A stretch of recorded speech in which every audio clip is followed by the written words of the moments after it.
Salam alaikum. Merci de me rejoindre pour le troisième cours de physique pour la deuxième année baccalauréat, intitulé Propagation d'une onde lumineuse. Ce cours est destiné à toutes les filières et pour ceux qui veulent la version PDF de ce cours que vous voyez ici, vous pouvez le demander par email que vous trouverez dans la description. Passons directement à la première section de ce cours, aspect ondulatoire de la lumière. Donc, dans cette section, l'objectif est d'affirmer que la lumière est une onde, et ceci en étudiant le phénomène de diffraction de la lumière. Donc, le phénomène de diffraction, nous l'avons vu dans le deuxième chapitre sur les ondes mécaniques périodiques. Mais avant ça, commençons par un rappel sur la propagation rectiligne de la lumière. Alors, dans un milieu transparent et homogène, la lumière se propage en ligne droite. D'abord, c'est quoi un milieu transparent et homogène? Donc, c'est un milieu dont les propriétés sont les mêmes en tout point du milieu. Ça veut dire qu'on ne peut pas distinguer entre chaque point du milieu. Il possède les mêmes propriétés. D'accord? Donc, c'est un milieu homogène. On dit dans ce cas que la lumière se propage en ligne droite. Ça veut dire en ligne rectiligne. Prenons cet exemple que vous voyez ici. Donc, le trajet d'un faisceau lumineux depuis une source laser jusqu'à un écran placé devant la source est modélisé par une droite munie d'une flèche qui indique le sens de propagation. Donc, vous voyez ici que nous avons utilisé donc un faisceau rouge, donc un laser qui émet un faisceau rouge vers cet écran-là. Donc, ce qu'on observe sur l'écran, c'est la formation d'une tache qui est rouge, une tache ponctuelle. On dit aussi un point lumineux. Maintenant, que va-t-il se passer si on place un obstacle, donc entre l'écran et la source laser, un obstacle qui contient une fente, comme nous l'avons vu dans le cas des ondes mécaniques. Donc, c'est ce qu'on va étudier maintenant pour confirmer la nature ondulatoire de la lumière. Alors, on va décrire cette situation par cette activité.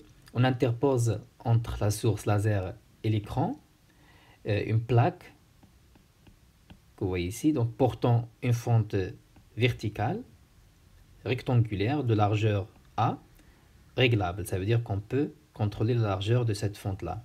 Et sur l'écran de projection, situé donc à une distance D de la fente, on observe une tache centrale qui est plus large, donc elle est plus claire, entourée de part et d'autre par des taches qui sont secondaires, moins larges et moins brillantes. Donc la tache rouge centrale, elle est plus lumineuse que les autres taches et 2 fois plus large.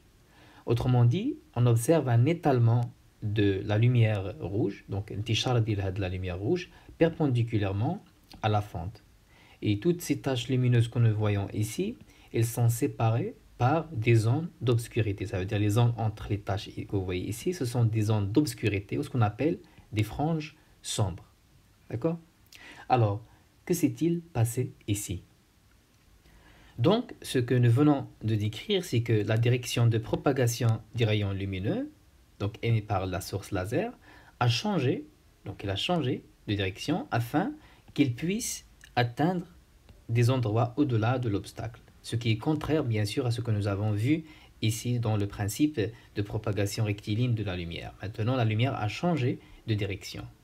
Et ceci, bien sûr, il est analogue à ce que nous avons vu dans le deuxième chapitre lors de la diffraction des ondes mécaniques à la surface de l'eau. Donc rappelez-vous que nous avions ici donc une onde rectiligne, une onde plane, donc à la surface de l'eau, qui se propage donc en traversant cette disons, obstacle contenant une fente, disons, une ouverture. Et donc ce qui se passe ici, c'est que l'onde plane est transformée en une onde circulaire, centrée sur donc l'ouverture, qui se propage donc dans une large partie du milieu au-delà de l'obstacle. Donc c'est la même chose que nous avons vu ici. Et comment donc nous avons interprété cette onde dans le deuxième chapitre? Nous avons dit que cette onde-là a été diffractée, d'accord, par la fente. C'est la même chose, c'est exactement la même chose ici, mais ce qui a été diffracté ici, c'est l'onde lumineuse, d'accord? Et donc ce que nous avons vu ici, il s'interprète par la diffraction de la lumière, d'accord? Et la diffraction, bien sûr, on sait que c'est un phénomène ondulatoire, donc il caractérise les ondes mécaniques, Mais maintenant, on va ajouter qu'il caractérise aussi les ondes lumineuses. Alors, pour conclure, le phénomène de diffraction permet d'affirmer que la lumière présente un caractère ondulatoire et par conséquent, la lumière possède toutes les caractéristiques et les propriétés d'une onde progressive périodique. Voyons voir maintenant quelques propriétés concernant l'onde lumineuse. Alors, comme toute onde mécanique progressive, l'onde lumineuse se propage dans tout milieu matériel, ça veut dire milieu solide, liquide ou bien gazeux. Cependant, au contraire des ondes mécaniques, les ondes lumineuses peuvent également se propager dans le vide. D'accord?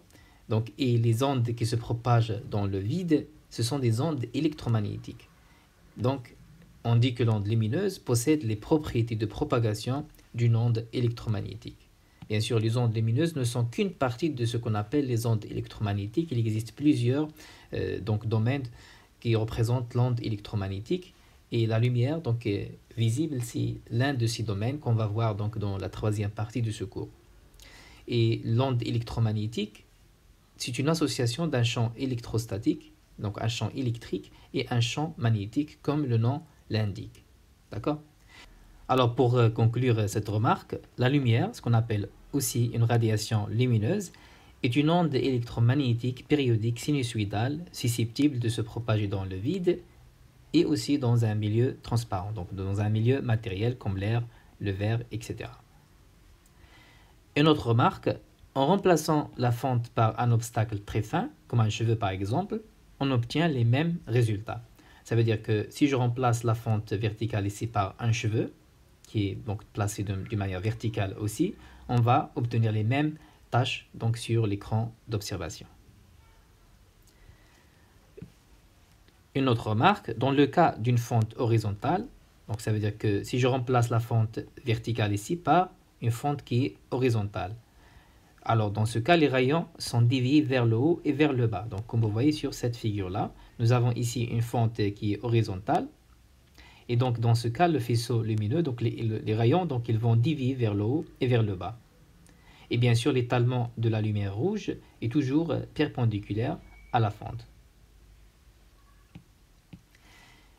Une dernière remarque, on obtient la diffraction de la lumière par une fente de largeur A lorsque cette largeur-là est comprise entre 10 lambda et 100 lambda. Avec lambda, c'est la longueur de l'onde lumineuse.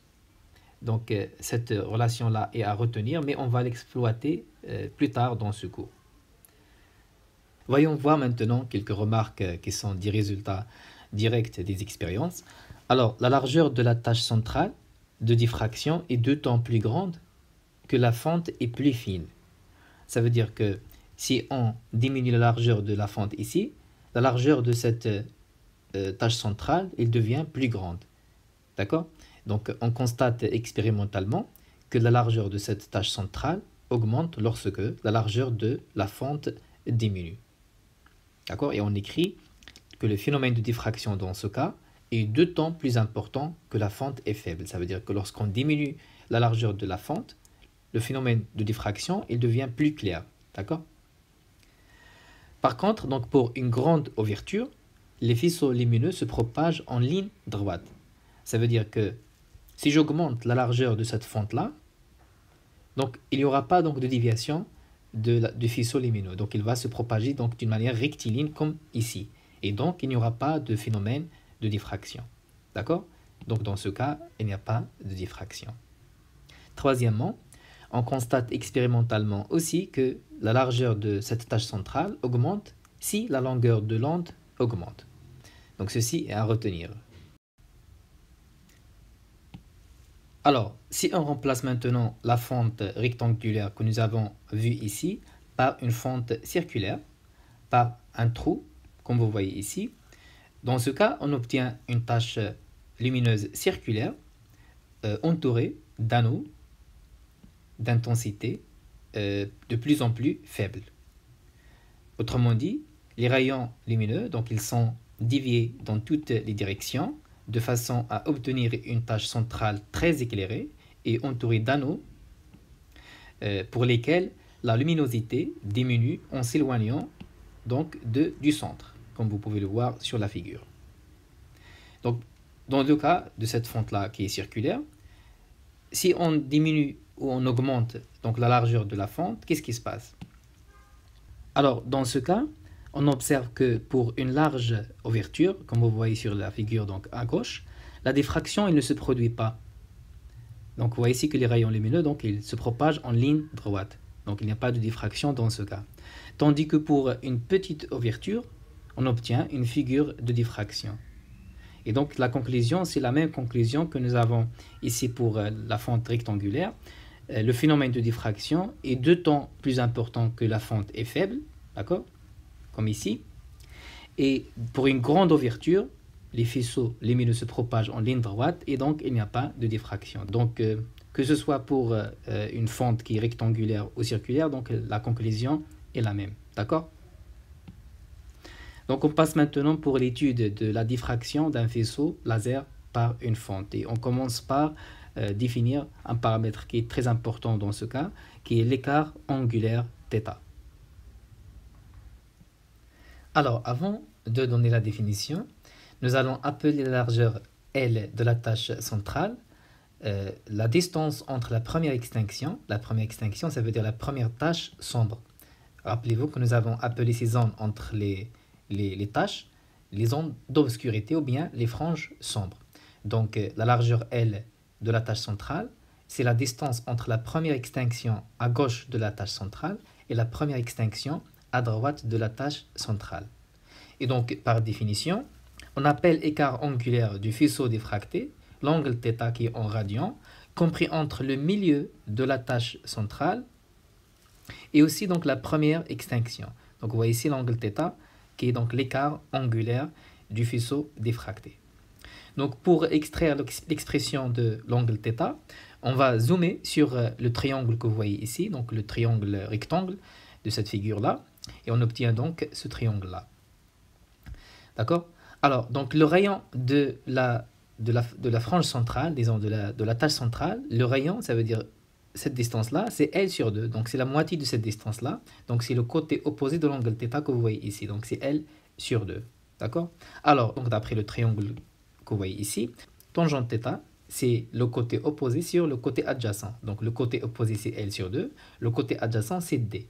Avec D, donc bien sûr, c'est la distance entre la fente et donc l'écran d'observation. Entre la fente et l'écran d'observation. Et donc, nous avons finalement tangente θ égale à L sur 2D. D'accord? Et en pratique, le rapport, celui-là, donc L sur 2, est très petit parce que la distance D est très grande par rapport à L. Donc, vous voyez ici, la distance D est très grande par rapport à L. Donc, ce rapport-là est très petit. Alors, pour un angle θ qui est petit, on peut écrire en première approximation que tangente θ égale à θ. Donc, on accepte ceci parce que ce rapport-là est très petit. D'accord? Donc, tangente θ égale à θ.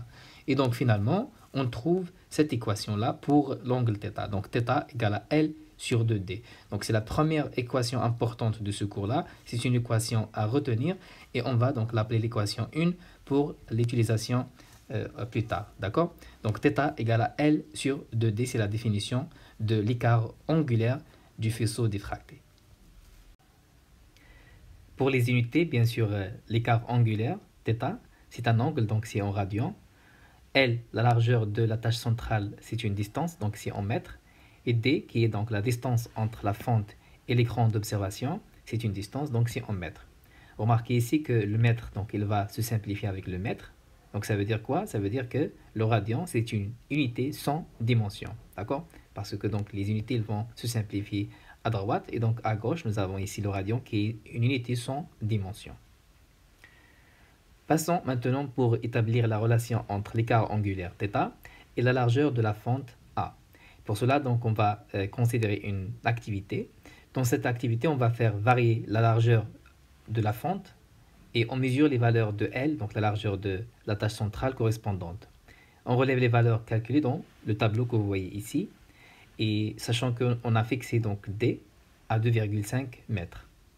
Alors, on répète cette activité expérimentale 5 fois en changeant à chaque fois la largeur de la fente. Je l'ai mentionné au début que la largeur de la fente est réglable, ça veut dire qu'on peut la changer, on peut la contrôler. Et donc ici, on remarque qu'en augmentant à chaque fois la largeur de la fente. Et ensuite, on mesure L, la largeur de la tâche centrale, et on calcule l'inverse de la largeur de la fente. Pourquoi on calcule 1 sur A? Parce qu'on va voir que θ est inversement proportionnel à A. Et on calcule aussi θ, donc l'écart angulaire, en utilisant bien sûr la relation que nous venons juste de voir. Donc θ égale à L sur 2D. Donc comme j'ai dit, L, on la mesure, tandis que D est fixé avant l'expérience. D'accord? C'est 2,5 mètres. Donc ensuite, on va tracer la courbe de variation de θ en fonction de l'inverse de la largeur de la fente. Donc bien sûr, c'est une représentation approximative. Vous pouvez faire mieux que moi en utilisant cette échelle. D'accord? Donc l'intérêt ici, c'est que j'ai représenté les 5 points que vous voyez sur le tableau. Alors cette courbe obtenue ici, c'est une droite affine d'équation générale θ égale à k fois 1 sur A. Avec k ici, c'est le coefficient directeur de cette droite. Elle a la dimension d'une longueur. On peut donc déduire ça en faisant une analyse dimensionnelle de cette équation. Alors, θ ici, c'est en radian. Le radian est sans dimension. Donc, ce qui est à gauche de cette équation est sans dimension. Ce qui est à droite, il doit être aussi sans dimension. A, donc ici en millimètres, donc c'est une distance. Sa dimension, la dimension d'une longueur. Et donc, forcément, K, elle doit avoir la dimension d'une longueur pour se simplifier avec la dimension de A. Et on va finir finalement avec une grandeur qui est sans dimension à droite comme à gauche. Et puisqu'il a la dimension d'une longueur, donc il représente la longueur de l'onde lumineuse dans ce cas. D'accord? On va calculer maintenant sa valeur. On va suivre donc la méthode classique. On va prendre 2 points donc, de cette courbe-là. Donc j'ai pris ce point-là et ce point-là. Vous pouvez prendre les points que vous voyez ici parce que nous avons déjà leur valeur d'ordonnées et d'abscisse dans le tableau.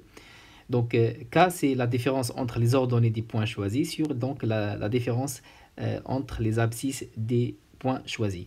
Alors, donc, le point B ici, c'est le point 5 dans le tableau. Donc, l'ordonnée, c'est θ, donc c'est cette valeur-là. Donc, θ B ici, c'est cette valeur-là. Tandis que pour A, c'est le 4e point. Donc, l'ordonnée, c'est ce point-là. D'accord? Donc, voilà.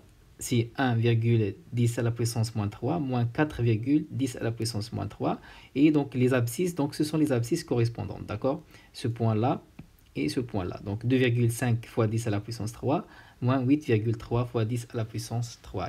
Donc en faisant cette application numérique, on trouve finalement la valeur de K, c'est donc 655 nanomètres. Et donc, comme j'ai dit, K, c'est la longueur de l'onde. D'accord? Et donc, on remplace maintenant K par la longueur de l'onde. Et donc, on obtient la deuxième relation qui est importante dans ce cours, qui est donc la relation entre l'écart angulaire et la largeur de la fente. D'accord? Ils sont donc reliés avec la longueur de l'onde lumineuse. Donc, nous avons maintenant 2 équations en θ, cette deuxième équation, et aussi la première équation que nous avons obtenue avant. Donc, on va faire correspondre cette équation avec la deuxième pour obtenir une troisième équation. Donc, c'est l'équation entre la largeur de la tâche centrale, donc la distance entre la fente et l'écran d'observation, la longueur de l'onde lumineuse et aussi la largeur de la fente. Donc, c'est une équation à retenir. Je vais l'appeler l'équation numéro 3. Alors, d'après le tableau ci-dessus, on constate aussi que lorsque A diminue, L, il augmente et vice-versa. Donc, vous voyez ici que lorsque donc, les valeurs de la largeur de la fente diminuent dans cette direction-là, les valeurs de la largeur de la tâche centrale, elles augmentent. Et inversement, lorsque les valeurs de la largeur de la fente augmentent, les valeurs de la largeur de la tâche centrale, elles diminuent. D'accord? Et on peut déduire ça aussi en utilisant cette équation-là, donc en échangeant les places donc, de A et L. Je peux dire que lorsque L augmente, A, il diminue. Et inversement, lorsque L diminue, A, elle augmente. D'accord? Et aussi, donc, on peut dire, d'après cette équation numéro 3, que la largeur de la tâche centrale, L, donc, elle augmente avec la largeur, ou disons, avec la longueur de l'onde. Ça veut dire, lorsque la longueur de l'onde augmente, elle augmente aussi. Et si lambda augmente, ça veut dire que θ augmente aussi. D'accord? Donc, la condition ici, c'est que la longueur d'onde augmente. Lorsque la longueur d'onde augmente, L augmente et aussi θ augmente. D'accord? Alors, pour conclure, d'après la relation numéro 3, L augmente avec l'augmentation de la longueur d'onde et la diminution de A. D'accord? D'où l'influence de la largeur de la fente et la longueur de l'onde sur la largeur de la tâche centrale. Passons à la troisième section de ce cours, les propriétés des ondes lumineuses. Nous avons dit que la lumière est une onde électromagnétique qui se propage dans les milieux transparents, donc les milieux matériels, et dans le vide. Donc les milieux transparents, ce sont des milieux dont on peut observer la propagation de l'onde lumineuse. Par exemple, le verre, c'est un milieu transparent, l'eau, c'est un milieu transparent, l'air et les cristaux aussi. On veut savoir dans cette section les propriétés des ondes lumineuses lorsqu'on passe d'un milieu à un autre. D'accord? Commençons par la première propriété ou les premières propriétés, la lumière monochromatique et aussi la lumière polychromatique. Commençons par la lumière monochromatique. C'est quoi une lumière monochromatique? Alors, nous avons vu dans la première section, ici, un laser, donc il émet ici une lumière qui est rouge. Donc, on a spécifié ici la couleur de la lumière, c'est une lumière rouge. Donc, lorsque nous avons une seule couleur, on parle donc d'une lumière monochromatique. D'accord?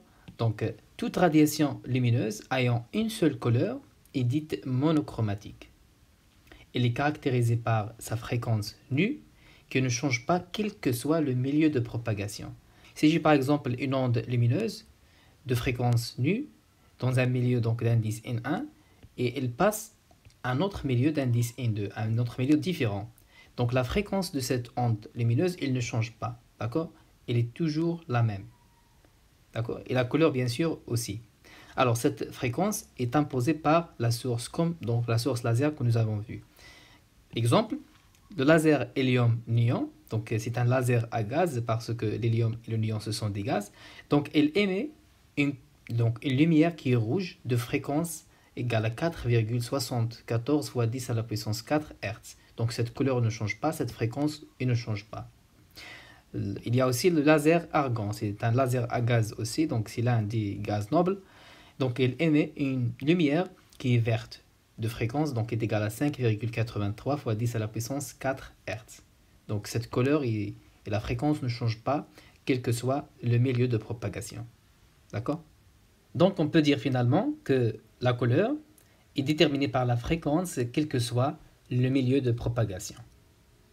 Passons maintenant à la lumière polychromatique. Donc c'est une lumière constituée d'un ensemble de lumières monochromatiques, ça veut dire plusieurs couleurs de fréquences différentes. D'accord?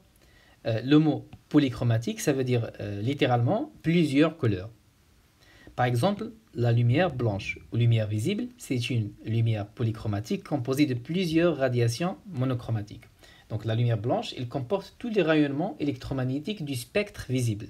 Et on va voir dans la dernière partie de ce cours que lorsque la lumière blanche traverse un prisme, donc ce dernier, il va faire apparaître toutes les couleurs du spectre visible. D'accord? Un autre exemple. Donc nous avons aussi la lumière du soleil, c'est une lumière blanche. Aussi la lampe à incandescence, donc le bolatlian computer, et une bougie aussi, donc shama, c'est une lumière polychromatique, d'accord? Passons maintenant pour décrire la double périodicité de la radiation lumineuse. Alors, une radiation lumineuse, c'est une onde lumineuse périodique caractérisée par sa fréquence, sa période, disons la longueur d'onde et aussi sa vitesse de propagation. D'une manière générale, on écrit que la vitesse de propagation, c'est le rapport entre la longueur d'onde et la période. Et on sait que la période, c'est l'inverse de la fréquence. Donc, on peut écrire aussi que la vitesse de propagation, c'est le produit entre la longueur d'onde et la fréquence qu'on note ici par nu. Donc, bien sûr, la vitesse de propagation, c'est en mètres par seconde. La période, c'est en secondes. La longueur d'onde, c'est en mètres. Et aussi, donc, nous avons la fréquence qui est en hertz. Donc, une information très importante à retenir, c'est que lorsque une onde lumineuse passe d'un milieu à un autre, sa longueur d'onde et sa vitesse changent, tandis que sa fréquence ne change pas. Donc, pour la fréquence, nous l'avons conclu donc dans la partie précédente. Nous avons dit qu'il ne change pas lorsqu'on change le milieu.